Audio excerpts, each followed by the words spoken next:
Welcome to this continuing medical education Internet Symposium. This activity is jointly sponsored by the Postgraduate Institute for Medicine and Viral Ed, LLC. Support for this program has been provided by an unrestricted educational grant from Gilead Sciences Medical Affairs.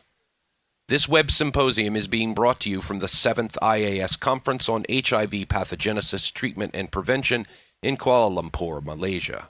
This symposium will discuss new studies on ARV therapies and therapeutic strategies presented during this conference. After completing this activity, the participant should be able to use in a clinical setting findings from key new studies on HIV/AIDS diagnosis, management, and treatment presented at the 7th IAS, state the current treatment paradigms for HIV/AIDS, including the studies and data presented at the 7th IAS, and use that understanding to improve patient care, and discuss with patients and colleagues the studies and data on newer therapies for HIV/AIDS presented at the 7th IAS, and use that discussion to decide on appropriate planning of therapy for patients with HIV/AIDS. Our distinguished faculty panel for this program includes course director and moderator Calvin Cohen from Harvard University Medical School, and panelist Jürgen Rockstroh from the University of Bonn in Bonn, Germany, Graham Moyle from Chelsea and Westminster Hospital in London, England, and David Hardy from the David Geffen School of Medicine at UCLA in Los Angeles, California. The Postgraduate Institute for Medicine requires all faculty participating in this activity to disclose any real or apparent conflict of interest they may have as related to the content of this activity. All faculty disclosures can be reviewed here or on the homepage of this program. This activity has been planned and implemented in accordance with the essential areas and policies of the Accreditation Council for Continuing Medical Education by the Postgraduate Institute for Medicine and Viral Ed, LLC. The Postgraduate Institute for Medicine is accredited by the ACCME to provide continuing medical education for physicians. The Postgraduate Institute for Medicine designates this enduring material for a maximum of 1.75 AMA PRA Category 1 credits. Physicians should only claim credit commensurate with the extent of their participation in the activity. Thank you for your time. The program will now begin. Welcome to our CME Symposium. This symposium is a review of the 7th International AIDS Society Conference on HIV Pathogenesis, Treatment and Prevention that took place in Kuala Lumpur in Malaysia. This conference had an array of data on a variety of topics, and I've got four faculty here, the four of us, who will be reviewing these data with you and summarizing it with some context and discussion to make some points and at least sort through what we thought were the highlights of this meeting. In order to start, I thought I'd review some of the specific hot topics that got some press at this meeting, and certainly one that probably got the most press, based on what I saw, at least in the US, was the possibility of two more cures. We've heard about the Berlin patient for a few years. We've also heard about the infant at the CROI conference earlier this year. So Dan Kriskus and his colleagues in Boston had two adults, both of whom had lymphoma, both of whom were treated for the lymphoma with a stem cell transplant, remained on antivirals. Importantly, their stem cell transplant did not have the CCR5 deleted donated cells, so it was CCR5 positive cells. And they remained on antivirals for a period of years. As you can see from this slide, one of the two patients had findings that was typical for both of them. There was no evidence of finding either HIV, RNA, or DNA in any of the cells that were sampled for a period of years. So, obviously, in order to find out what the significance of not being able to detect HIV was, they finally did a treatment interruption. And this analytic treatment interruption has been going on in one person for 7 weeks and another for 15. And so far, there's no evidence of HIV viremia in either of these two people. Now, they were very cautious to never use the word cure. It was said many times, it's too soon. 15 weeks is long, but not long enough. And so everybody's being very cautious. Nevertheless, the absence of viremia in somebody off therapy for almost 4 months is obviously an exciting finding. Yeah, I think the other thing that was very interesting about this was the fact that, unlike the Berlin patient, not only did these patients not receive CCR5 donor cells, but they also received a reduced amount of myeloablation. Yes. They received no X-ray therapy. They received reduced doses of chemotherapy. So this is really something that is much less stringent than what happened to the Berlin patient in terms of the bone marrow transplant that took place. And probably this also kind of shows us that it may be something else than just the donated cells. For example, the graft versus host disease that occurs in terms of destroying whatever reservoir cells may be left by the new immune system. Right, that was certainly mentioned. And they were, of course, only treated once with chemotherapy, whereas the Berlin patient had originally relapsed with his leukemia and then was treated and irradiated a second time. Yes. So it's an exciting finding, the significance of which we will obviously be discussing in future meetings, but maybe it's a clue. Yeah, but I think it was overall seen, right? There was also the extended follow-up of the infant from CROI, now up to 33 months, also no sign of reappearance of virus, and I think it also has a lot to do with early intervention, beginning to understand that maybe very early HIV treatment and thinking of that as sort of a new form of early HIV treatment after getting rid of the reservoirs may play a special role. So it's clearly highlight. Because I think what really this is all coming down to is whether you have to destroy the reservoirs by using something very, very toxic like chemotherapy, radiation, or you have to try to stop the creation of reservoir by giving antiretroviral therapy as soon as possible after the disease has been recognized. Right. So more on both of those themes, I'm sure, in many meetings to come. But because obviously cure is only, at this point, an idea rather than something that we're relying on, there's still a lot of work going on about the residual ongoing inflammation in patients whose virus is controlled, but nevertheless who have ongoing markers of elevated inflammation. So this slide summarizes those studies that have been done to directly target inflammation other than the use of antivirals, which itself lowers inflammatory markers. You can see that there are a number of studies that have been positive, meaning there's some evidence of reduced markers of inflammation. But you'll also notice that there are negative findings, and sometimes a drug appears on both sides of the column. So sometimes we get mixed data for some of our agents. Nevertheless, this field is continuing to explore this. This slide summarizes the current studies that were summarized by one of our speakers here, and you can see there are about 8 different approaches, all under active investigation to see, can we reduce the inflammation, and if we do, what happens next? Are people healthier? Do we have more success at eliminating the reservoir if this is stimulating ongoing replication? But you know, there was one interesting thing though coming out of the plenary from Danny Dewick on an intervention to stop inflammation by giving an interferon receptor antagonist, and that sort of downregulated inflammation, but still led to more rapid disease progression in a monkey model. Quite fair enough to say. And also by giving interferon itself, supplementally, while it decreased the ability for the monkeys to become infected with SIV, it also seemed to hasten the progression of disease as well. So what the Dewick was saying, I think, in that presentation was that you had to be careful if you stopped inflammation or if you stopped the natural responses with Also, I think Peter Hunt's talk spoke to the way that there may be some shifting sands on what we're going to measure to call inflammation, that there was a backing away from CD38 positive activated cells and maybe considering cytokines, IL-6, etc., as being more important, and cellular markers as being less important. Right. No, there's certainly high correlations with bad outcomes, but of course the key is, are they on the causal pathway? Would reducing these markers reduce some disease downstream? And obviously that's the huge question. It's a real whack-a-mole thing, isn't it? That you hit one of these cytokines and something else pops up somewhere else. And that's why all this is considered research and not something that anybody is recommending either people to measure or do, since we just don't know the implications of either. So these were just some of the highlights of big topics. There's only one other topic that didn't fit into any of our specific sections, but I thought was worth covering. There was a lot of discussion about slowing and containing the epidemic. David's going to cover the issue around treatment as prevention and where we are with that in terms of the guidelines. But PrEP got a lot of attention at this meeting. We had no new primary data, though this was a recent publication that confirms that pre-exposure prophylaxis works not just for sexual transmission, but also in injection drug users. This was a study done in Thailand, as you can see, a very large study, about 2,400 people, whose exposure risk was through injection drug use.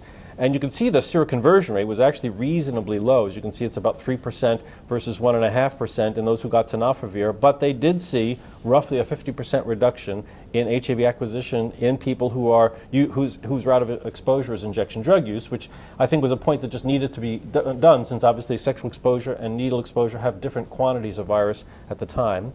Tenofovir was its usual well-tolerated drug. I mean, there's a few percent more nausea that occurs in the first month and then seems to wane over time. Importantly, they did not see any differences in serum creatinine in this very large study. This is the Kaplan-Meier of time to seroconversion. The authors had no explanation as to why, for 3 years, tenofovir and placebo are overlapping. They couldn't explain that, but nevertheless, after 3 years, there is a separation of the curves. One possible explanation is on the bottom, with, as always with PrEP studies, adherence wasn't uniform, and those who were not just on the tenofovir arm, but taking tenofovir as measured by having detectable levels of tenofovir, their risk reduction was not 50%, but 70% lower. And in the seroconverters, they didn't see tenofovir resistance, suggesting that some of the seroconverters, even though they might have had tenofovir present at some points, perhaps didn't have it consistently through all points. So this is certainly a study that once again says the same thing over and over, which PrEP works when people take it, and people don't always take PrEP in our randomized placebo-controlled trials done today. Important, though, to add that harm reduction also works, and that there was no needle and syringe-free donation in that program, because it's against the law in Thailand. So that's why they said this is our law and that's how we do these studies. But it would be difficult in other environments where obviously harm reduction is very well in place and has been shown to significantly reduce the risk for transmission. Absolutely. And I think that the effect of PrEP is not absolute. Even if you're adherent to PrEP, it doesn't stop every transmission, so that it's not a foolproof game. You know, one of the other questions that has continued to badger PrEP, I think, is about the female-male question. What was the male-female ratio in these kind of patients? Roughly 50% of each gender, as I recall. But I mean, your point is certainly well taken. We don't have studies of PrEP in every population. Certainly we don't have yet a PrEP in gay men in terms of proving that the biology that we see in the heterosexual studies translates. So there are some residual questions and some generalizing that we are doing in the absence of data. Because, of course, a lot of the transmissions in IDUs could still be sexual transmission. The authors make that point, and obviously there's no way to sort that out. That's certainly making that point. So PrEP was a big topic here, as was overall how do we contain the epidemic. And to get to that, I thought I would have David review the treatment-naive studies, including the WHO guidelines. Thanks, Cal. I think this was a very interesting part of the conference as well. And as you and I spoke about before we were at the conference, this I think could have been one of the hot topics as well. Is that the WHO released, as it does about every 2 to 3 years, a new version of their antiretroviral therapy guidelines. And at this conference, I think this is one of the highlights of what the conference organizers really put out there. The question about when to start was actually carefully considered in a kind of a new and different way this time by the WHO, in that they considered both the individual in terms of the benefits that may occur from starting antiretroviral therapy, but also the public health benefit. Because since 2010, when the last guidelines were put out, new information, particularly HPT and 052, has come out in terms of demonstrating very strongly that treatment can be used as prevention. So one of the newest parts of this was the fact that, and most important, was that the threshold for starting ART was moved up to less than 500 CD4 cells as one of the new parts of the WHO 2013 guidelines. Still, there was emphasis on the fact that there should be priority on treating individuals who are HIV positive and symptomatic with CD4 cells less than 350, the level of the old guidelines. They added to the other current CD4 independent situations, meaning co-infection with tuberculosis or advanced hepatitis B virus, new non-CD4 containing sort of guidelines, such that the HIV positive partner and the HIV serodiscordant couple, basically the HPT and 052 individual, all pregnant women across the board. And this is, I think, is a really important advance, because this is going to widely increase the number of women who are now eligible for antiretroviral therapy, and has really shifted from what's called Plan A or Option A to Option B or B+, meaning that all women across the board should be put on a three-agent regimen of HAART, and whether or not that regimen is stopped after pregnancy and breastfeeding has been completed is really the question that each region and government is going to have to really deal with, is whether or not the medication is stopped or not after the prevention of mother-to-child transmission has occurred. And then finally, all children less than 5 are recommended to receive antiretroviral therapy as well. It was emphasized that these are truly guidelines and need to be taken into consideration on a country-by-country basis to really help understand how these can be best applied to each part of the epidemic and each region as well. Yep. I think the most controversial point was probably the giving the children less than 5 years treatment issue, just because the particularly mother living with HIV pointed out that giving therapies to young children is very challenging adherence-wise with the formulations in place. And I thought was very interesting, there were presentations on new formulations of lopinavir in a sprinkle form to sort of make these guidelines implementable. There is a strong demand for better tasting and better to swallow formulations, and that's happening. So hopefully that will help to get these guidelines moving. Yep. The impact of these guidelines is going to be tremendous in that it's going to be increasing the number of ART eligible persons around the world to almost 26 million people of the estimated 35 million infected in the world today. And this is a huge increase, greater than other ART guidelines have really demonstrated in the past, of how many new individuals are going to be eligible for ART. This, of course, is going to continue the strain on the economics of trying to treat all people who are HIV positive and really put an emphasis on trying to find better, cheaper, less toxic, and perhaps even reduced doses of medications that can be used to treat this huge number of new eligible individuals.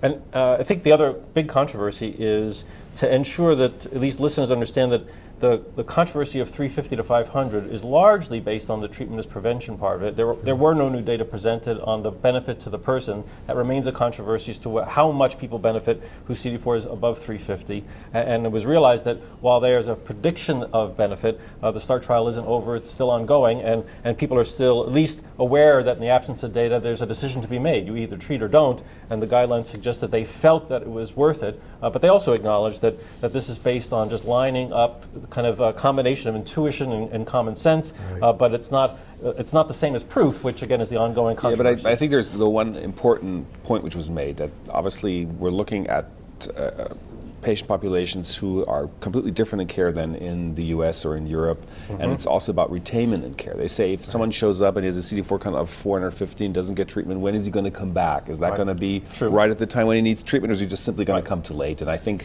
the reality is that there are not so many patients who really show up with high CD4 counts. The reality is they show up all really late. So I think we also have to sort of, it becomes sort of an academic discussion, and I think everyone agrees that the data for higher CD4 counts is still not better than it was the years before.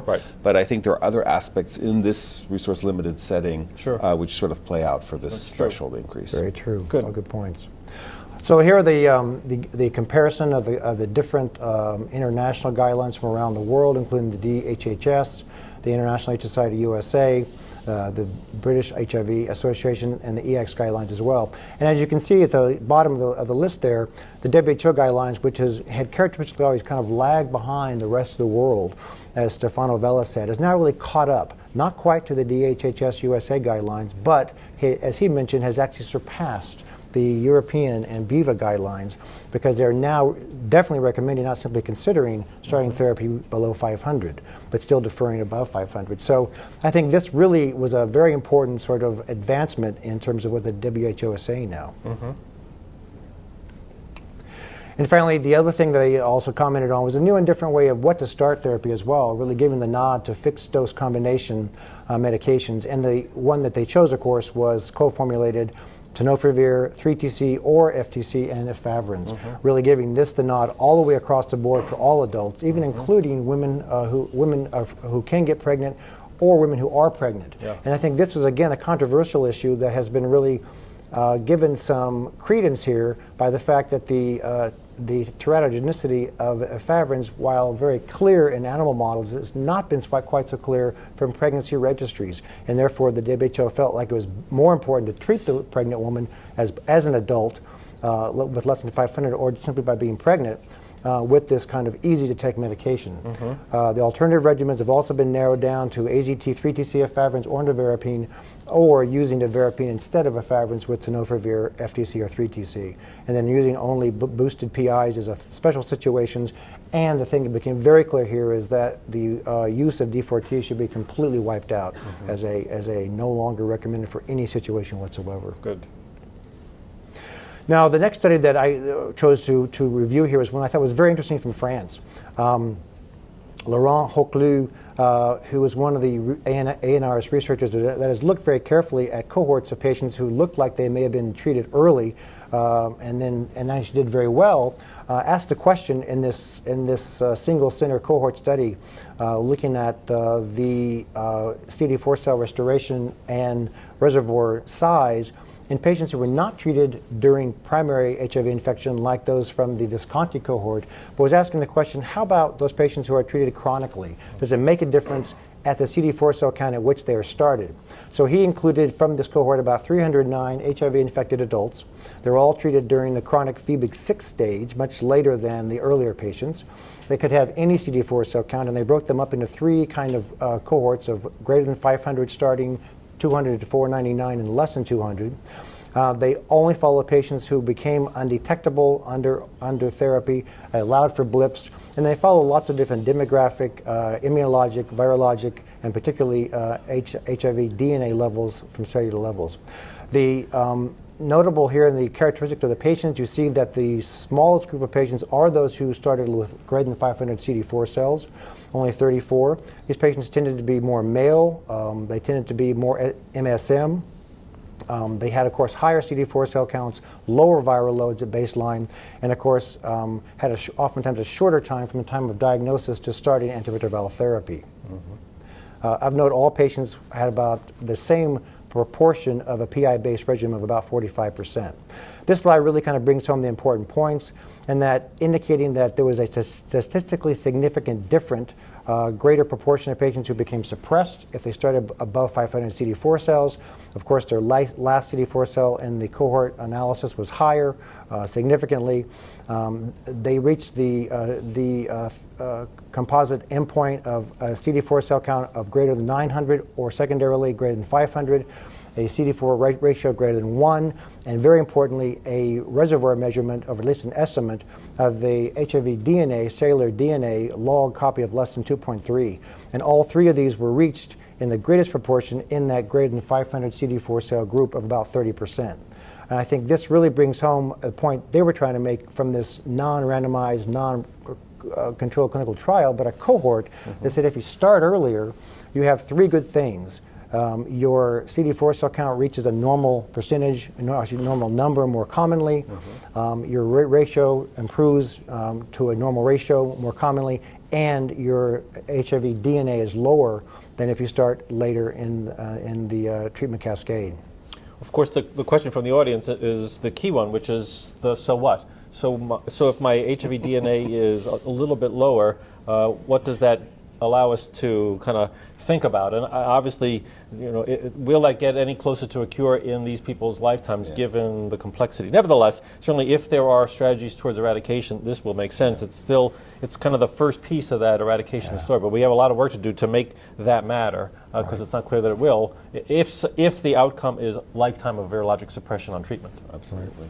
Right. Though high CD4 certainly has at least been associated with better outcomes. Right. And I think, you know, the thing that I think made this also unique, because we'd seen immunologic responses before, is actually measuring the HIV DNA to really kind of see what that turns out to be after a long period of time. And the fact that these patients that had high CD4s at the beginning of therapy were lowest may actually be telling us something about trying to approach the reservoir. Are you still doing CD4-CD8 ratios then? Are any of you actually looking at that? I'm not doing them routinely, but you get them just by measuring CD4-CD8. I don't know what that really means, other than the fact that, you know, what oftentimes makes the ratio abnormal is a high CD8 number, indicating more immune activation. Yeah, but there's data from cohort suggesting that if you get a restoration to above 1, that you do have an overall better prognosis. I think, and I think it helps you sometimes to look not only at your absolute number, but look a little bit around, and because you know, if you have white blood cells are low, there can be, you know, artificially high or low absolute number. So it gives you another idea of how the immune system is running. Yeah. Maybe an indirect marker of immune activation. I think that may be fair. Yeah. And then another interesting sort of presentation I saw here from the Lac-Chouelle Clinic in Montreal was asking the question, is a single tablet regimen really more durable than multi-tablet regimens?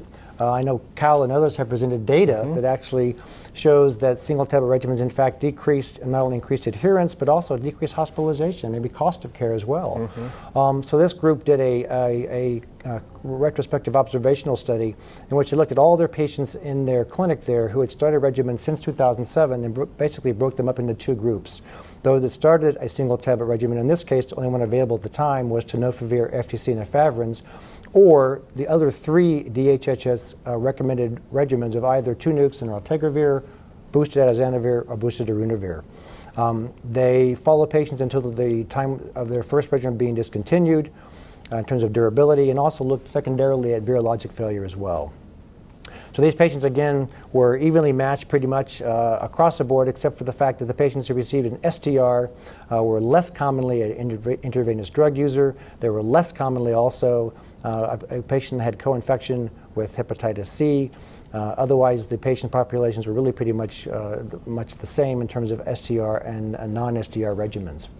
The interesting finding from this study that demonstrated that overall, looking at STR versus non-STR in terms of durability of that regimen was not different. But when you broke it down into the 3 different types of non-STR regimens, there was a significant improvement in terms of durability with the raltegravir-based regimen, the twice-a-day regimen, versus the 2 other once-a-day multi-pill regimens, which really was, I think, kind of a surprising situation, because we've always kind of assumed that raltegravir being BID was not going to be as good, and this study actually showed just the opposite, that there was a longer time of remaining on the regimen if someone was on raltegravir versus any of the other single tablet, either the single tablet regimen or single daily Q-day dosing. It's important not to also lump all single tablets. There's 3 now on the market. There's going to be more in the future, probably some chimeric ones that contain partially generic and partially still on patent drugs, and that they're going to all perform differently.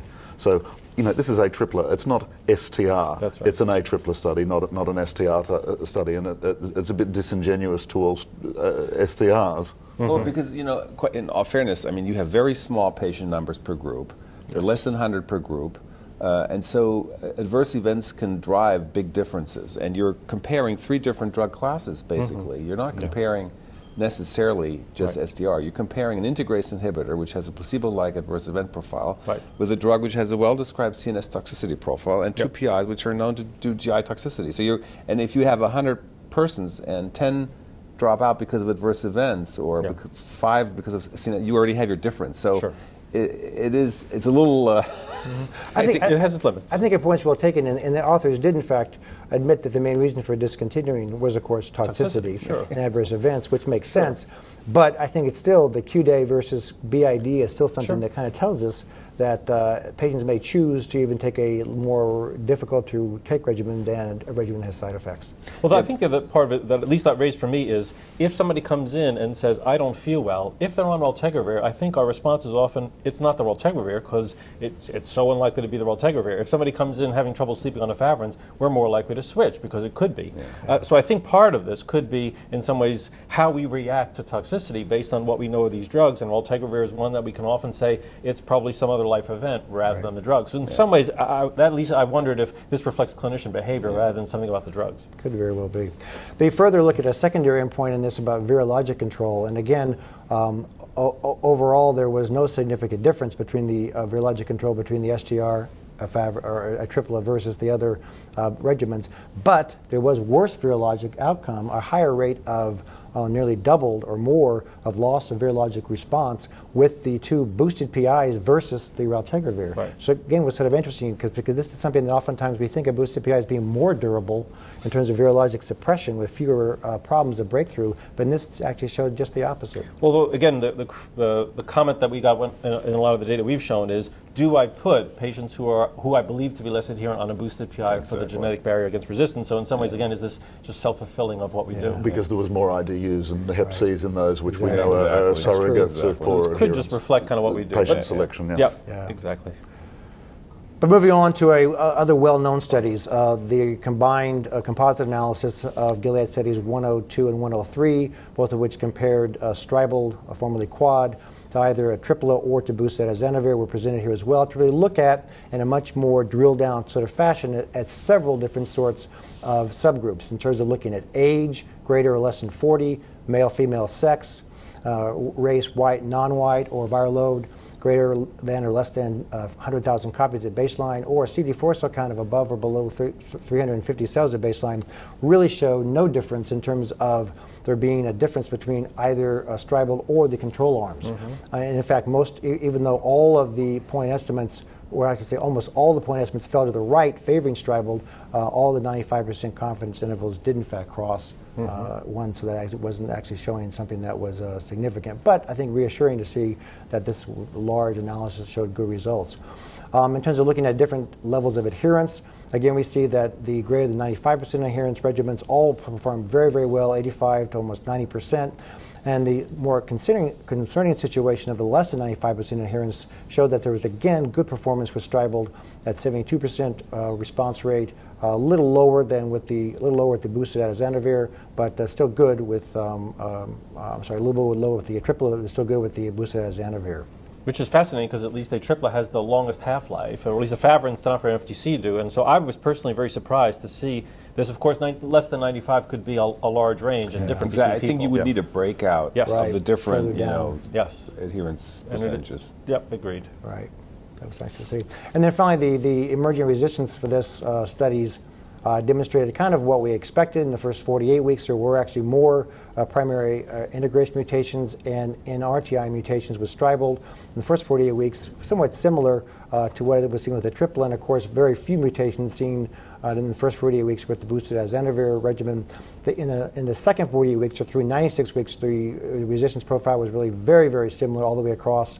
Still no mutations with boosted atazanavir as one might expect, but very low numbers with Stribild or with a triplet, indicating that if failures do occur, they're going to occur in the first 48 weeks and really very little after that. And then finally, I think there was a very interesting meta-analysis at this study, at this conference presented from Sydney, Australia, from the Kirby Institute, in which and again, meta-analyses are usually something that we don't get too excited about because they're really not controlled clinical trials, but this one was huge. And what its primary objective was to look at overall efficacy of antiretroviral therapy based upon the very many clinical trials that were analyzed here in terms of the proportion of individuals that had undetectable viral load over at least a 48-week follow-up period, but oftentimes much longer than that as well.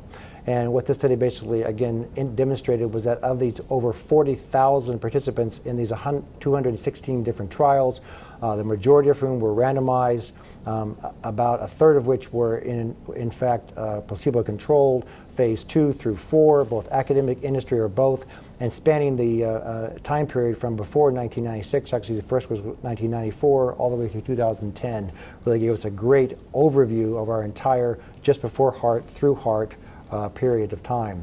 And this slide, I think, really brings home the most important point, indicating that during this many-year period of time from 1994 through 2010, we see the progress that has been made in terms of really looking at these many clinical trials, indicating that the percentage of patients with undetectable viral load less than 50 rose from 43% in 1994 to 78% in 2010. I think really reassuring that we have made progress certainly in this area. This analysis looked at lots of different sort of factors. The ones that I think really stood out here were the ones that showed that looking at efficacy based upon initial NRTI backbone gave the nod to tenofovir FTC, much better than abacavir 3TC or AZT3TC, and even tenofovir F3TC was actually about the same. And confirming the use of the tenofovir in that area, and again, interesting, just like what we saw with the analysis from the Quebec group, was that the third drug was in fact best if it was an integration inhibitor, much better than a boosted PI, unboosted PI, or in an RTI. The other thing they presented here, I just mentioned, was the fact that the 4 currently recommended preferred options for DHHS did in fact perform better, significantly better than other options as well. Remembering here that there's no HLA screening and that underperformance of abacavir is always got a 5% or thereabouts handicap. Right. And so this doesn't reflect studies that would be the way we practice now with HLA-B5701 testing, eliminating 5% of discontinuations with abacavir, which would close that gap. And for the third drug, I mean, the numbers were very different, right? So there were very few integrase inhibitor patients because it only went up to 2010, so some of the more recent integrase inhibitor studies are missing. If your drug doesn't get studied, it doesn't have a chance to lose. And obviously the patient demographics in the last year have changed completely, with patients being so much more asymptomatic, not having the same low CD4 count, high viral load, which are all independent predictors of response. It's a little, but I agree. The most important thing is it's good to see that over the last 10 years, considerable progress has been made, and that therapy is becoming a lot better. And that's important, I think. Yeah, both better tolerated as well as easier and simpler to create the success that's seen on that slide. Just on the tenofovir 3TC versus FTC, you might have seen there was a poster from one of the African countries where they had a randomised study of 3TC versus FTC as the third agent that demonstrated non-inferiority between the two in a study of around 500 patients. Interesting, okay. Interesting. And even at any viral load? At any viral load. Okay, interesting. That's an interesting point. Good. That's great. Well, great. Well, thank you for that great summary. I'm going to take it from here, and let's get into some of the issues in treatment-experienced patients. There were several important studies that we've seen for the first time at this conference. Let's start with EARNEST. EARNEST is the week 96 results. This is the first time that any of us have seen this, which speaks to the dedication of the investigators to hold on to the data until week 96. It's a rare event in our field. This was a randomized trial for patients who had been treated with a first-line non-nucleoside-based regimen in the developing world. As you can see here, they were viremic on it and failing, as I think Nick put it terribly, with very low CD4s and reasonably high viral loads. They were all integrase inhibitor naive and PI naive, and so the randomization here is to lopinavir ritonavir as their protease inhibitor. And then the question is, what should accompany that PI? Should it be nucleosides, which, as he put it, would likely to be minimally active just given predictions of efficacy and resistance, cross-resistance? The majority nucleoside was used, of course, was tenofovir in the nucleoside group. The next was raltegravir twice a day, with the idea being a completely new class. Perhaps that would add more activity. Or the novel approach of raltegravir, lopinavir for 12 weeks, create virologic suppression, and then remove the raltegravir. Perhaps PI monotherapy is all you need, and you don't actually need accompanying drugs. You can see a little bit about the demographics at the bottom. The CD4 of 71, their viral load around 70,000. Now, their primary endpoint is a novel one, and it's based on what I think he called the public health approach, because in these countries, viral loads are rarely accessible. So what they said is their primary endpoint was the prevention of stage 4 events, AIDS and death, CD4 counts over 250, and a viral load either less than 10,000 or, if above 10,000, the absence of protease inhibitor mutations through 2 years. And here are the results. You can see the primary endpoint, the one I just described, was similar and not statistically different between the 3 arms. However, on a secondary analysis, when they look at virologic suppression, you can see that it was the highest in the 2 lopinavir plus third drug arms. The monotherapy arm had roughly a 25% difference of loss of activity. And worrisome, since most PI monotherapy studies have not seen this, here 17% of the patients developed PI resistance. Indeed, he told us that the DSMB stopped that arm to put patients on a third drug because of this worrisome finding. But you know, that's sort of really surprising, isn't it? Because, I mean, so far we always said if you have someone without a primary PI mutation, then with the boosted PI, whatever it is, you have a very, very low risk. And remember that when lopinavir was in its licensing process, they actually had a study where people were put on a worldwide surveillance effort to even find people who developed a primary mutation. So it is, and you know from the maintenance studies where you give a boosted PI, people fail, but they don't necessarily come up with resistance. So it is, that's a very... But the difference is in almost all those trials that I can remember about is that viral load monitoring was used. Right. Yeah. This is in the absence of immediate. So that if a patient was showing failure, they were taken off the medication or the nukes were put back on very quickly. These patients never had that opportunity. Exactly. See, so I think that's a great comment, because that may really explain it. That sort of may be a very strong argument why viral monitoring is key, as now being suggested by the WHO guidelines, is actually a good step forward. Prevention of resistance in viremic patients is key. But it does look like the end of monotherapy. I know that there are some countries that have tried to save money with monotherapy, and there were some other studies reported at the conference, like the 400 versus 600 dosing of efavirenz study, that pointed to the idea that we may be able to save money. Monotherapy clearly is not a money-saving approach. It's Right. No, that was the attempt here, and obviously there's a cost, at least in some populations, for relying on just the PI monotherapy. So this was an important finding, at least for the setting in which this was done. You know, what I was surprised at that also, that 86% undetectable at 96 weeks. Yeah. I mean, that's pretty amazing to think about what kind of adherence these people had to maintain after 2 years like that. Yeah, it's not too bad. Standard of care. Yeah. But he commented on the tolerability of how there was so little diarrhea. Yes. Right. Yes. Right. But I think it also points to the direction that obviously we're underestimating the remaining activity of nukes in the setting of people who've acquired mutations. And I think it has a lot to do that many people are using tenofovir or AZT most of the M184V mutation is there. There's high susceptibility of the two compounds in the presence of that mutation, and we're underestimating, I think, some of the retained activity, because I mean it's just as good as adding another drug class, right? So that's quite a interesting statement. under consideration that we know that in these long-time no virological monitoring studies they have considerable TAM mutations. Sure, absolutely. Well, it was pointed out that they haven't done the resistance analysis to know how much cross-resistance there would be here. So that's a key piece missing, is just how much resistance is there against the tenofovir that people were taking. So sailing was presented here and updated for us. We've seen the week 24 at the Retrovirus Conference. Here we have week 48, which is the primary analysis, the primary endpoint. As a reminder, these are treatment-experienced but integrase-naive patients who had a history of 2 or more class resistance, so patients that we don't necessarily see a lot of anymore. But nevertheless, the randomization was, in addition to an optimized background regimen containing 1 or 2 active agents, but no more than 2, patients were then randomized to receive either dolutegravir or raltegravir in a placebo-controlled design. So this is the demographics of who enrolled, and probably the couple of key points is the viral loads are around 4 log, just over 4 log, and their CD4s, as you can see, are close to 200 cells.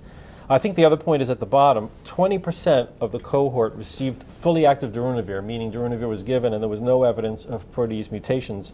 80% had darunavir with some evidence of PI cross-resistance. So what was fascinating is to see then the outcomes. And shown on the left is the virologic success, which is 7% different favoring dolutegravir. On the right of the slide, you can see the confidence interval around that 7%, and it does not cross 0, allowing the investigators to state that dolutegravir achieved superiority to raltegravir. And the difference was virologic non-response. You can see there was roughly 8% more viremia on the raltegravir versus dolutegravir group. Further support is looking at 2 definitions of virologic failure at week 48. Most of this was the lack of achieving virologic response as opposed to rebound. You can see there was a few rebounds in both groups, but though similar, it was simply just not getting to an undetectable viral load. That was the difference favoring dolutegravir here. Now, the key point that they did make is that patients who were on fully active darunavir, that 20%, had no difference of dolutegravir and raltegravir. So the rest of the background is key to what happens. But if your background is compromised, certainly at least by that analysis, it suggests that dolutegravir had an advantage over raltegravir. And do you think the mechanism is pharmacokinetic or genetic barrier related? Or? Well, let's take a look at the genetic barrier data, since it is supportive of what we've seen so far. These are the patients in terms of integrase resistance. So on the top is the integrase resistance, and you can see in those failing patients, 1% develop integrase resistance, 5% develop raltegravir resistance, and that difference of 4% does have a statistical difference with a very large, kind of a very significant p-value, again favoring dolutegravir.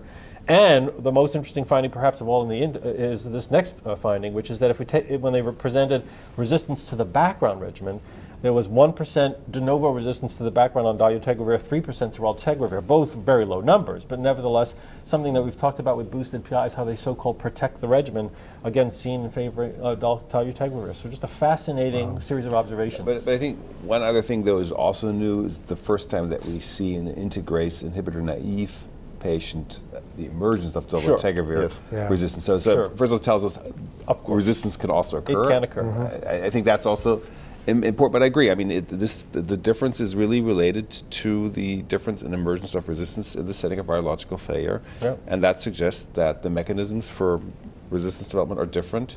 And if we can use that term genetic barrier, which I think has its little issues, but there seems to be a difference. So that is very interesting. I didn't make an adverse event slide, but it's easy to summarize. There were no differences between dolutegravir and raltegravir, as has been true for apart from creatinine. And this is small change in creatinine. Looking very much like what was seen in the Spring 2 study in terms of resistance as well. Absolutely. In the naive patient population. Yep, very different. You're absolutely right. Very similar to that one. So I wanted to just review briefly the rilpivirine switch data. That we've actually done now 2 switch studies with rilpivirine. One was a switch from efavirenz and an open-label switch study of efavirenz to rilpivirine in virologically suppressed patients. There was also a study called SPIRIT, patients suppressed on a boosted PI who were switched to rilpivirine with tenofovir FTC as the single tablet. Most patients were virologically successful, but as you can see, there were 10 patients who had viremia after switching. And so the question that was posed in this study is, what happened to those 10? What is it about those 10 that we should learn something about viremia if we're going to make a substitution? It's a low number, but nevertheless, we would like to understand it better. The first is just a reminder, patients with pre-existing K103N who had never taken a non-nucleoside before, so this was transmitted K103N, had a very high response rate. 18 of the 18 patients with that, almost all but one, did maintain virologic suppression on rilpivirine. So K103N doesn't explain this viremia. So let's take a look at it. As I mentioned, there were 10 patients viremic. 8 of them had successful testing in terms of resistance testing.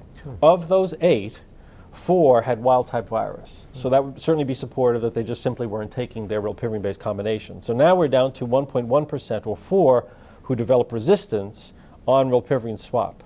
All of them have 184V or I, and 2 of them also developed the 138K. But again, what's interesting is that there was something about at least 3 of these 4 patients that suggested they probably shouldn't have been on these studies. For example, one person had a pre-existing Y181C and 184V that was found at least in a DNA genotype. One had prior efavirenz use, so that person was a protocol violation. And one actually had a rebound with wild type, resuppressed, had another rebound with wild type, and then developed the mutations, again, supportive of perhaps just erratic adherence. So overall, I think that this study was, I think, very reassuring to clinicians that if I make a substitution, if there's rebound, it's likely to be erratic adherence, that the drug should work in a patient who's suppressed. The patient selection is critical. The protocol is what determines success, and it was the protocol violators who should never have been in the studies who had the problems. And, exactly. But it kind of gives you a new, I think, kind of a new respect for rilpivirine, which is kind of considered to be sort of oftentimes a virologically weak drug because of its difficulty in suppressing patients with high viral loads in a naive situation. But in a switch situation like this, it's looking actually very good. Yeah, it worked in almost everyone. So that's certainly why, at least for some clinicians, that's a very kind of widely adopted or popular use of the drug to suppress, and then you take advantage of the simplicity. So another switch study that I'll briefly cover is a raltegravir twice daily plus tenofovir FTC. Patients in this study were just given an open label switch to the single tablet elritergovir cobicistat that you mentioned earlier, just to evaluate and prove the point of how well do people feel when they go from raltegravir, one of our better tolerated drugs, to the elritergovir single tablet regimen. Of course, they had a GFR greater than 70 based on what we know so far. Graham's going to update us of how we're pushing that limit with some additional data. The primary endpoint was presented for week 12. This is now additional follow-up. At week 24, all patients are suppressed. Indeed, 38 of the 48 patients had made it to week 48, and all remain virologically suppressed. So there's certainly no surprise there. You'd expect that. And again, they certainly saw it. And importantly, no discontinuations due to adverse events were seen. So equally well tolerated to one of our best tolerated regimens, which doesn't mean there weren't reports of adverse events, as there are in all studies. There were some reports of adverse events, but none of them led to discontinuation. And I know you'll present some of the creatinine interesting data. It would be nice to see bigger randomized switch studies than what's getting reported. Sure. Well, some randomized switch studies are actually underway for both non-nucleoside and PI-based switches for elritergovir. All those are for the coming years. But they were all on tenofovir-containing nuke backbone, right? The patients. All these patients were in tenofovir FTC, and I think, another piece. but that proves something, doesn't it? I mean, in a certain sense, so the inhibition on the transporter level, if you take out tubular toxicity through tenofovir because the patient's already tolerating that, then you're not going to see a further discontinuation because that's not really the problem. The problem is the tenofovir level, which is maybe higher. And so that's sort of at least reassuring. Yeah, well, actually, Graham's got some interesting data about that part of it when we get to his section. So I'm going to talk a little bit about adverse events and start off with an old drug, but a drug that, of course, is still very widely used in the developing world, available in fixed-dose generic combinations as well, which is nevirapine. And about a year or so ago, the group from Bangkok, Prapan's group, showed that there was some screening tools in terms of HLA types that may be useful in identifying people, particularly those who have cutaneous reactions to nevirapine. There'd been previously a report from the Perth group about those the HLA types that may be associated with hepatic reactions. This is clearly not as good a test as HLA-B5701, which largely eradicates abacavir hypersensitivity, or perhaps completely eradicates abacavir hypersensitivity. And these alleles are common in the Thai population. It's important that this tool may not be as useful in other regions of the world where South America and Thailand. I didn't quite get the genetic link between that, but there we go. I didn't understand that either. So the study was randomized, so it had a control population that had no screening and a screened population. If you were screened to have either of these alleles or both these alleles, you didn't get nevirapine, you were given efavirenz. And what they found in terms of rash was that there was a reduction in rash observed in the screening population. The reduction was about a 30% reduction in rash. There wasn't so much of an effect on hepatitis risk, suggesting that the two syndromes are somewhat distinct in their genetic association. And the benefits were greatest observed in women, where there was about a 45% reduction in risk of a cutaneous event, and in those with the lower CD4 population, which of course have traditionally been the people that we've targeted for nevirapine because they have the lowest hepatic risk. They always had an ongoing cutaneous risk, so this tool might be quite useful in that regard. But it may be something that's region-specific, but at least goes towards maybe reviving a drug that is inexpensive to manufacture and quite widely used in the developed world. So I'm going to cover some of the adverse event bits from studies that have already been mentioned. So this is 102, 103, looking at the lipid data between tenofovir FTC with either elvitegravir cobicistat, efavirenz, or atazanavir ritonavir. And what we see is that for the lipid profile in terms of total cholesterol, LDL and HDL cholesterol, is that the cobicistat elvitegravir combination lies somewhere between the greater effects on lipids that we see with efavirenz-based regimens and the somewhat lesser effect that we see with the atazanavir ritonavir, apart from when it comes to triglycerides, when the ritonavir appears to have a much bigger effect on triglyceride change than what we see with the cobicistat containing regimen. And that was also seen in the study that directly compared cobicistat and atazanavir, although it didn't reach statistical significance in the way that it did in this analysis. Of course, the significance of triglycerides is that it means your LDL particle size is smaller and more proatherogenic. Then the 123 study that you mentioned that's looking at changing from raltegravir to elvitegravir cobicistat, all on the tenofovir FTC background. We know that raltegravir is a very benign drug metabolically. When it's given to healthy volunteers, you don't see any change in lipids. And so one might have expected, based on the previous data, that you would have seen some lipid changes with an increase by introducing cobicistat elvitegravir, but in fact there were very little changes. There was no statistical testing of the data, but the statistics of the eye, as it were, looking at it, you can just see a tiny bump in the triglycerides that is more evident at week 12 than at week 48, but very little change in the other parameters. Then some colleagues from our hospital looked at a study where individuals were getting managed for efavirenz-related adverse events, mainly central nervous system disturbance, which I'll come to in a moment, but looking at switching from that to raltegravir, again, a drug that with some metabolic disturbance to a drug with a lesser metabolic disturbance, and we see some nice changes here. Very, very little change in the HDL and triglyceride values, somewhat surprising, I think, for triglycerides, but somewhat useful and statistically significant declines in total cholesterol and LDL. I don't think these kinds of changes with switches are things that are going to move us in the direction of saying switch is the way of managing lipids. It's always a combination of can we get onto the most metabolically benign drugs while maintaining virological control, and then add in our additional drugs like statins. So the outcome from that study looking at switching off efavirenz to raltegravir for CNS disturbance used a composite endpoint where they looked at a range of different central nervous system disturbances associated with efavirenz that had been previously validated in a study that Laura Waters published in AIDS last year when they looked at efavirenz to etravirine switch.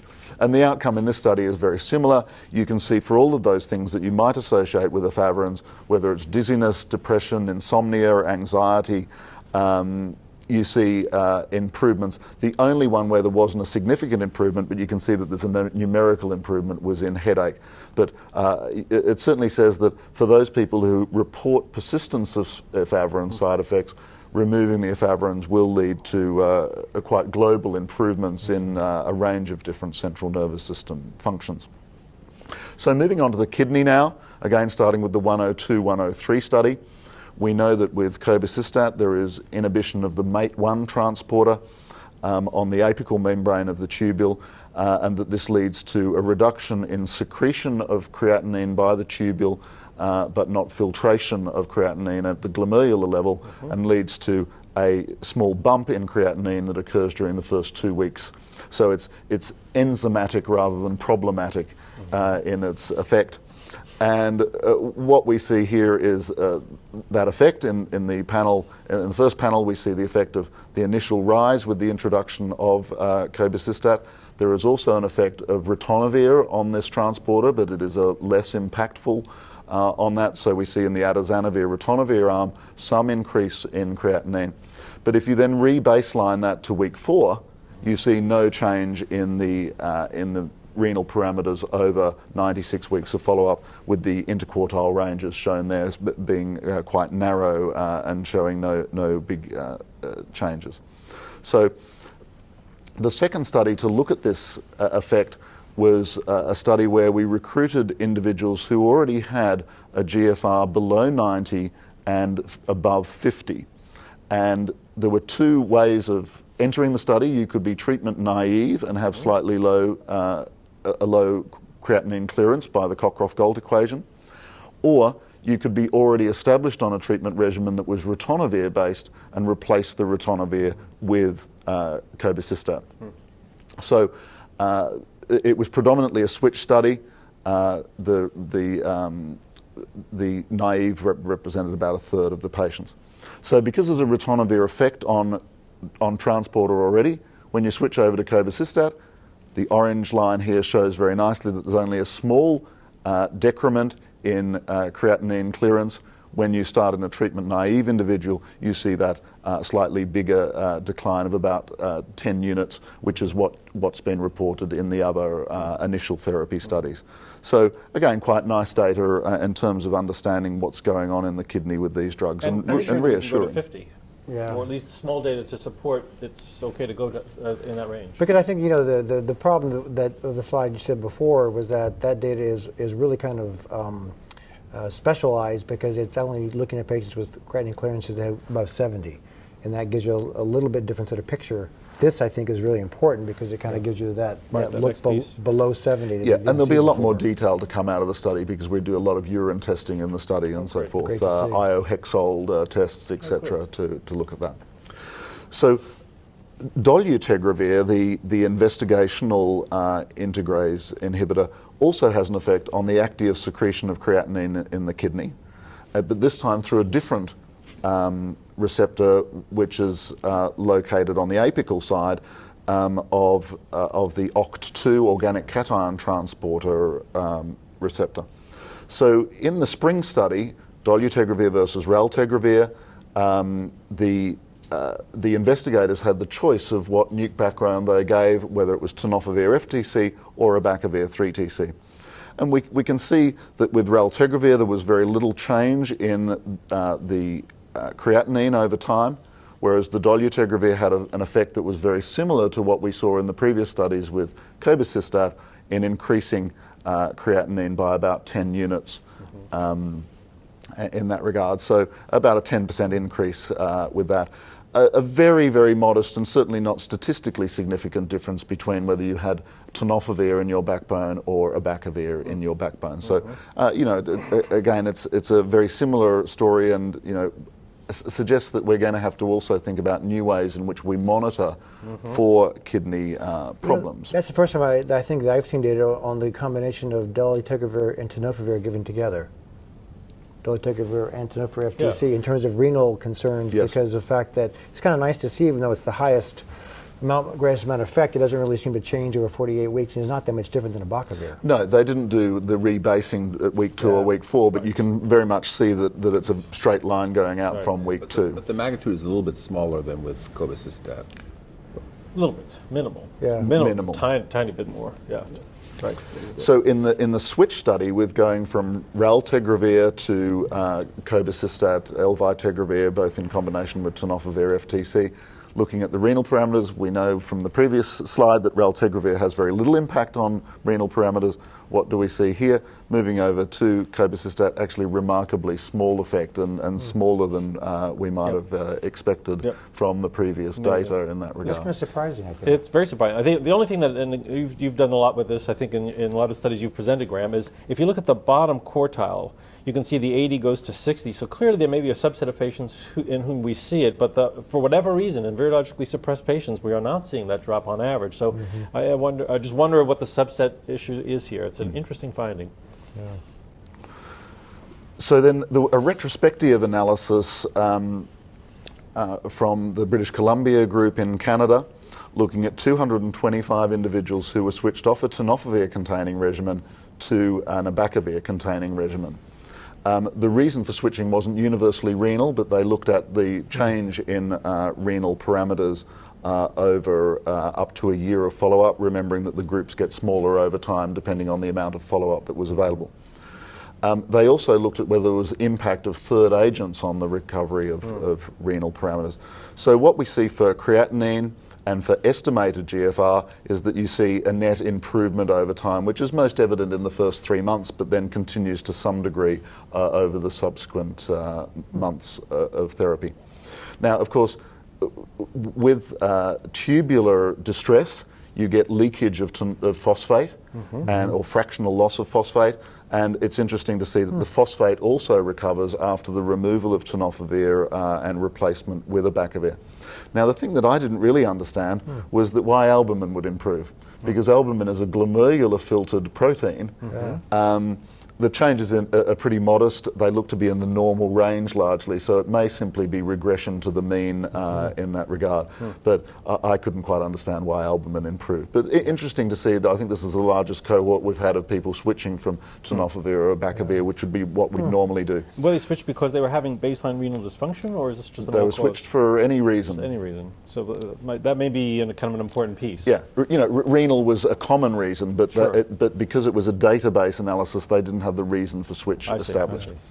They also looked at whether atazanavir, ritonavir had an impact, and it made no difference. The amount of recovery was observed, whether it was the same whether you were on or not on an atazanavir, ritonavir regimen relative to others. But in the other regimens, they also included other PI, boosted PI-based regimens, and so it's hard to answer entirely. And then you contrast that to the study you just showed us with dolutegravir with either tenofovir or abacavir, and you see modest differences. So it's hard to create a consistent story from all of these. So looking at whether there's other things that we can do in terms of screening the kidney, this was from Frank Post's group in London, where they've started doing retinol binding protein, which is one of the small molecular weight proteins that's leaked by the tubule. It's certainly not a prime time investigation. We don't know what cutoffs might be for it, if any, and we've got to look for correlates. So in the ASSERT study, which was a study that the 96-week data are just coming out now, we looked at this but never found that it correlated with change in EGFR over time. But that would make sense, because in one case you're looking at tubular distress, and in one case you're looking predominantly at a glomerular filtered substance. So here they looked at, did this marker of tubular leakage correlate with other markers that may reflect tubular dysfunction? And they found a significant correlation between the fractional loss of phosphate and retinol binding protein, suggesting that there was two markers of the tubular dysfunction that were correlating with each other. And of course that loss of phosphate may link into bone problems, and so they then also found a correlation between retinol binding protein and change in bone mineral density, both in the femur and in the spine. So it's a step on a pathway around saying, I think in the future, because we'll have drugs that disturb the measurement of EGFR or creatinine clearance, maybe we'll have other tools that will be useful to screen the kidney. So that segs nicely into the bone story. These are some data from the Catalonia state database, so it includes over 1 million people, of whom they identified about 2,500 who were HIV positive, although that's an underestimate of the HIV positive population. And they then looked at fracture risk. And numerically, you can see that there's slightly more fractures in the HIV population at any age, but it becomes most evident in the older individuals with HIV infection. And specifically for hip fracture, there was a 5-fold increase in risk of hip fracture after adjustment for the things that they could look at in the database of gender, age, BMI, and the classic risk factors of lifestyle around smoking, alcohol consumption. It's important to just look at your y-axis. That's rate per thousand. So we're talking about 5 per thousand, still 0.5%, still a rare event. Yeah, it's still a rare event, but it's also consistent with what the Triant paper from Harvard that also said that a bit more fracture amongst people with HIV. Sure. Yeah, but it's the third study showing an increase in actual fractures, and then there's the SMART study showing changes. Bone mineral density increases when you stop antivirals. There's clearly work to be done. It's a signal, and you wonder. I wonder, Joe, though, because like some of the reports we've seen, also the ones from the veterans, they have such a high rate of co-infection, and take into account that this is maybe not a Spanish but a Catalonian court, still the co-infection rate is high, of probably 40% or so, and hepatitis C independently also seems to play into that whole bone. Although you may talk about the study that was controversial about bone turnover and hepatitis C. So looking at other studies, looking at the change in bone mineral density here in the 103 study, so here comparing two tenofovir-containing regimens, one with L-vitegravir cobicistat, one with atazanavir ritonavir. Because there are concerns that both cobicistat and ritonavir increase tenofovir exposure, and so that there may be a more exaggerated effect.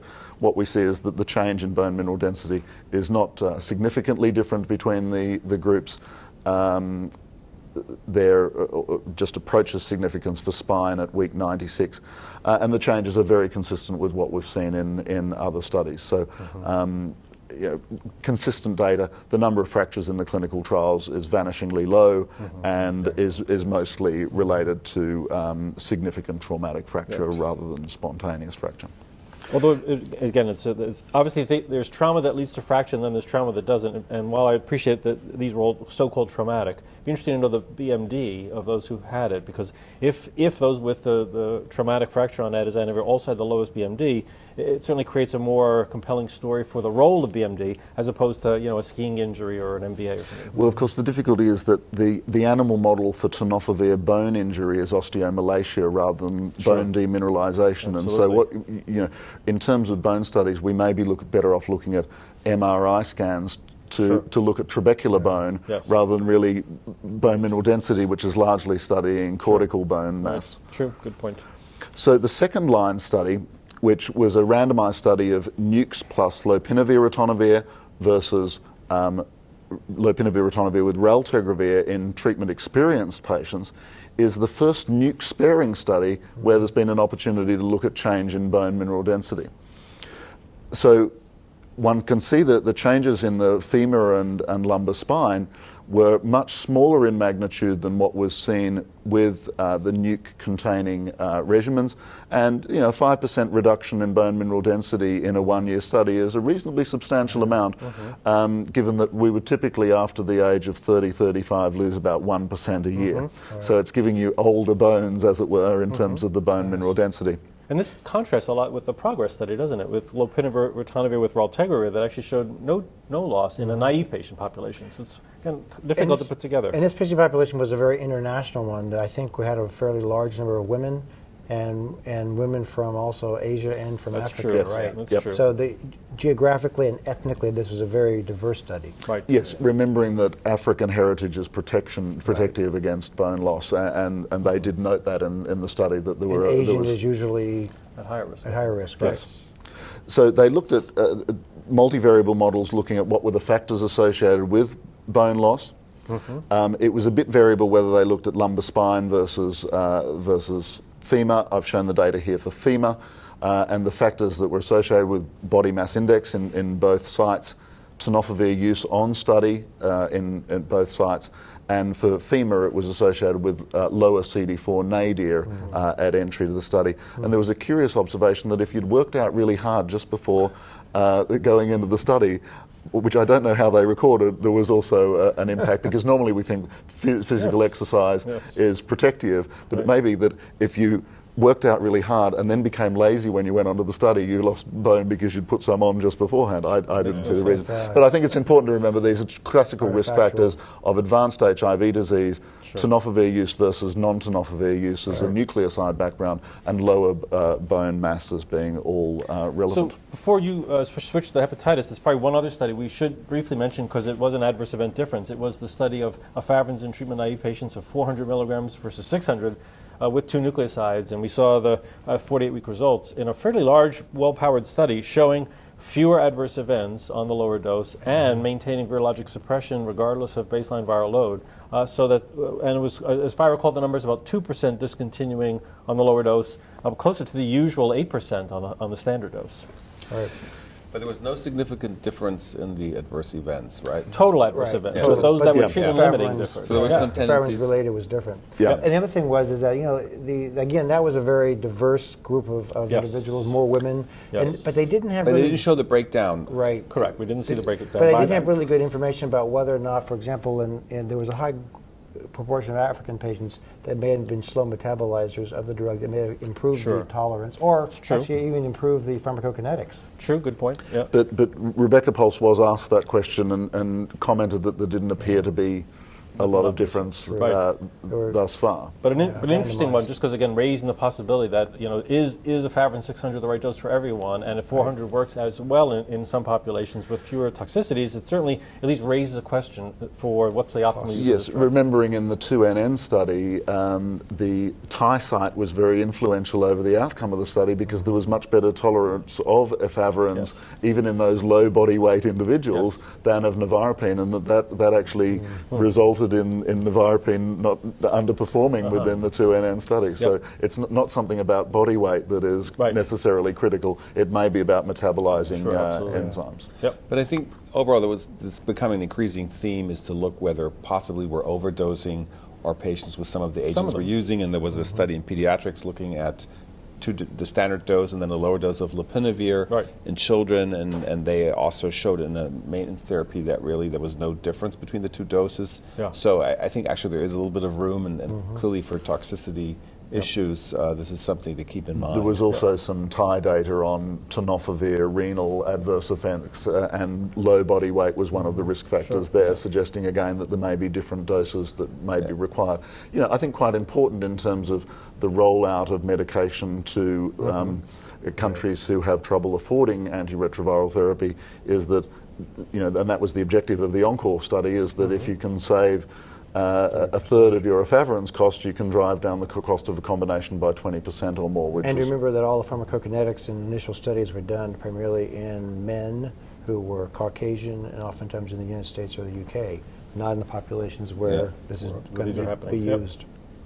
All right, Jürgen, we've managed to save almost 20 minutes for your entire section. So wow, I feel like I'm treated like a king. All right, so what was new around hepatitis? So first there was an oral abstract session, there was a plenary, and there was a bridging session. So it was really quite a bit of hepatitis at this conference. And at the bridging session, there was a lady from Médecins Sans Frontières who had the privilege of presenting some new co-infection epidemiological data. And we've been really waiting for that. And she sort of showed this world map where you can see the distribution of HIV and hepatitis C co-infection. Remember, we estimate there are 4 to 5 million people in the world who have co-infection. And what I think is really very, very important is that more than 20%, so really a sizable proportion of patients can really be found throughout the entire world. And it's not only US, it's not only Europe, but it's really affecting Asia and Africa and South America quite substantially. And I think this really highlights that we have to develop hepatitis C treatment strategies in these countries. And it's clear that in most of the countries where these high percentages exist, there is absolutely no access to hepatitis C treatment. So I think, and that was made a whole point of arguing that, yes, the new drugs are all very expensive, but under consideration that HIV started off exactly the same way, and that now we have 10 million people on ART, and most of them are in ART low-cost areas, so to speak, that there must be something which we can transfer from what we learned from HIV to hepatitis C. And I think that's really pointing to the future, because it's really time for action under consideration of these really quite, I think, kind of shocking high co-infection rates, because many people thought it's not exists in Africa other than Egypt because of the bilharziosis eradication program, but you can really see quite a number of countries are affected.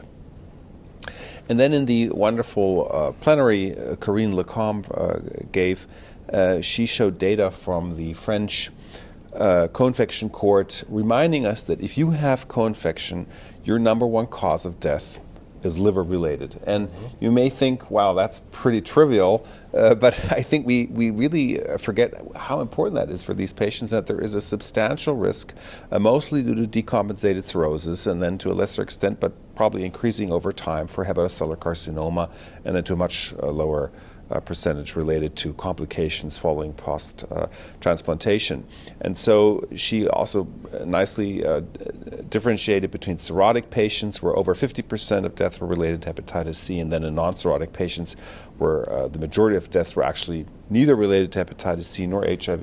And I think that also accounts for that some of these patients are still IV drug users, and obviously overdose and other things play into the equation here. But I thought that was sort of a nice story in the sense of reminding us that the reason why we get sort of excited about hepatitis C in the setting of HIV is that there is a faster fibrosis progression leading to clinically relevant events.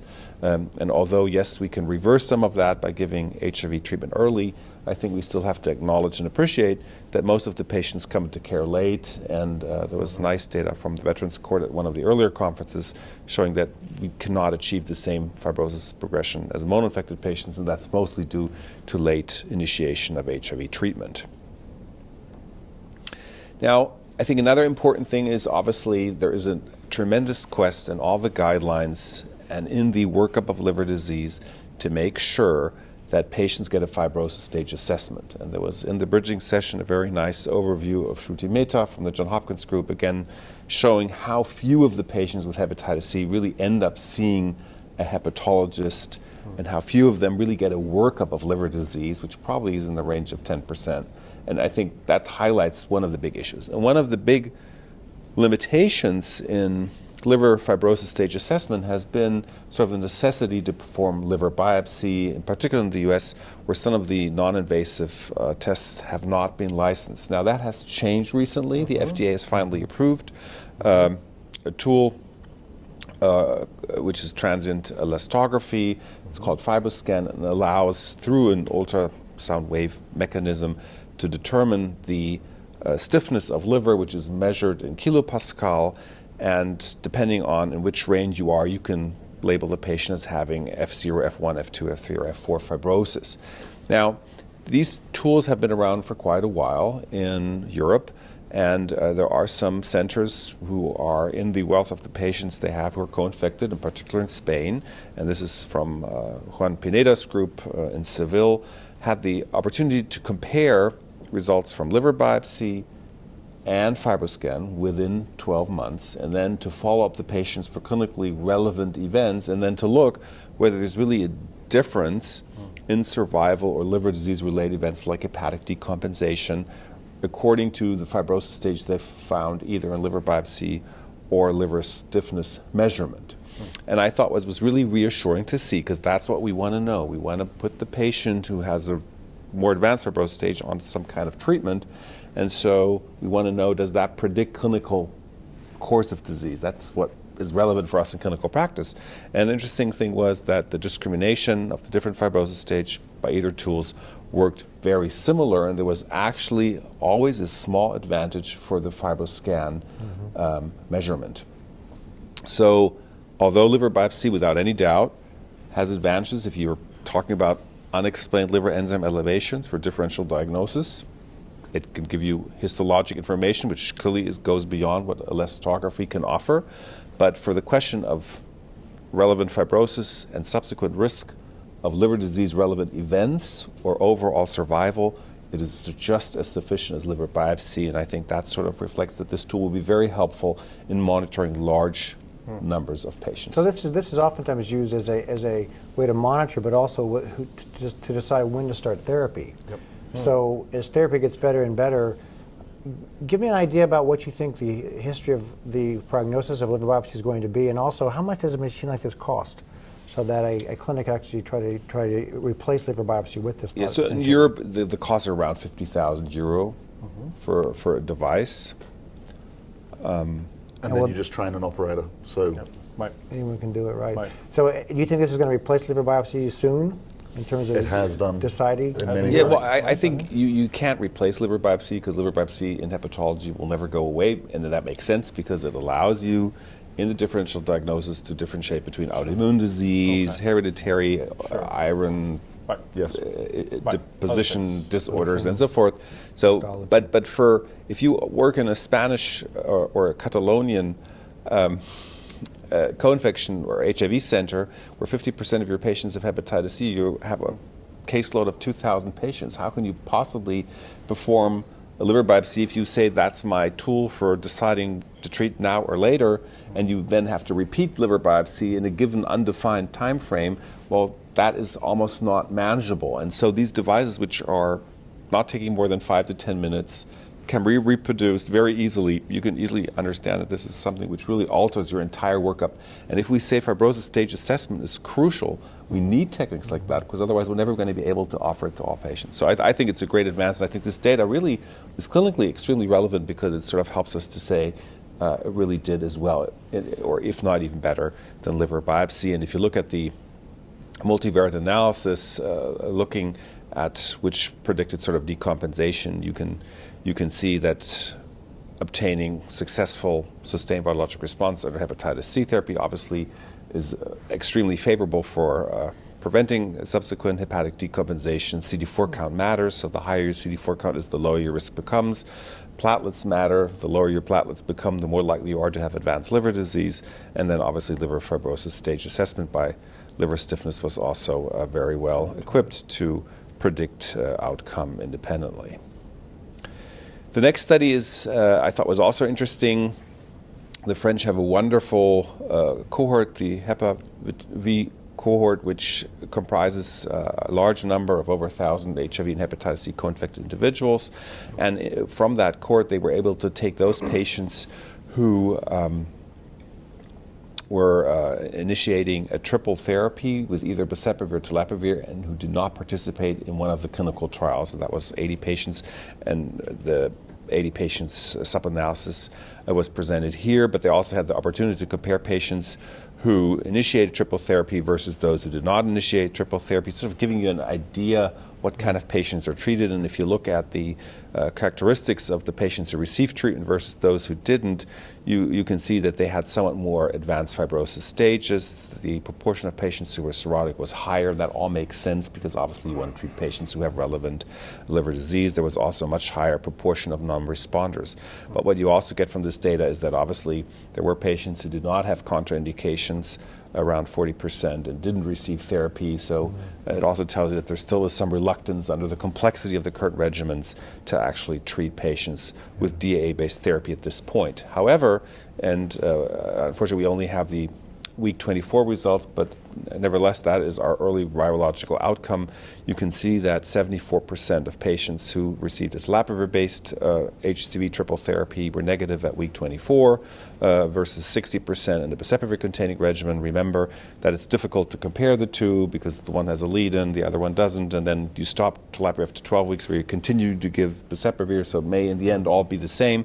Right. But I think really just suggesting that we have much higher response rate than we used to see under dual therapy, and this is very encouraging, and we should evaluate our patients for HCV therapy in the setting of advanced fibrosis. And this is really kind of the first data we've seen in patients with high number of cirrhotics and non-responders previously, right? We saw there are two control trials from the ANRS which were presented at CROI, and they actually showed pretty much the same thing. They also are in the range between 60 and 80% response rate. Remember, though, that in those studies, previous null responders with cirrhosis were not included into the trial because of the infection. That didn't make a lot of sense. But non-responders includes breakthroughs, relapsers, and so forth. So these are not all null responders, these are non-responders. It's, I think, fair enough to say that there will also be some with a higher likelihood. Obviously, anyone who's a relapser and gets retreated with triple therapy has a very high chance of cure because you just need that extra activity of a new agent. Looking at the adverse events, overall, more adverse events than we've seen with dual therapy, more anemia in particular. There were some rashes, but overall relatively manageable. But clearly this is a complex regimen and clearly needs a lot of supportive therapy. And for the patients under consideration, also if the long duration still remains clearly quite limiting with regard to the safety profile of the drugs, and clearly better tolerated and shorter durations of treatment are urgently needed. And that sort of is my segue into where we're obviously all going, which is the dream to have interferon-free regimens for pretty much everyone around. And for the first time at a World AIDS Conference, we saw the submission of an all-oral interferon-free regimen in mono-infected patients, which was presented here at an IAS conference. It was not the World AIDS Conference, but the IAS conference, and it was results from a sub-analysis of the Aviator study. The Aviator study is a study which was presented earlier this year at the EASL conference in Amsterdam, and it's a study which looks at the combination of 3 oral hepatitis C compounds, a boosted hepatitis C protease inhibitor, ABT450, with ritonavir. So that's, at least for us as HIV physicians, remains very familiar. There's an NS5A inhibitor, ABT267, and then a non-nucleoside NS5B inhibitor, ABT333, which was given either with or without ribavirin in non-cirrhotic, naive, and null responders. And the important thing here is from the efficacy result is that obviously if you add up your compounds, so if you have 3 plus ribavirin, which is like quite a number of agents, you actually are able to achieve almost 100% cure rates in patients who were previous null responders, so the really difficult to treat patient group. This does not include cirrhotics, so that I think remains unanswered at this time point, but clearly very reassuring. Now, in this presentation here at the IAS conference in Kuala Lumpur, they did a sub-analysis looking at how frequent were ribavirin dose reductions, which is sort of at least interesting in the context that you probably have more dose reductions if you give it together with interferon, which also has some hematological toxicity. And that was overall relatively low, was only occurring in 10%.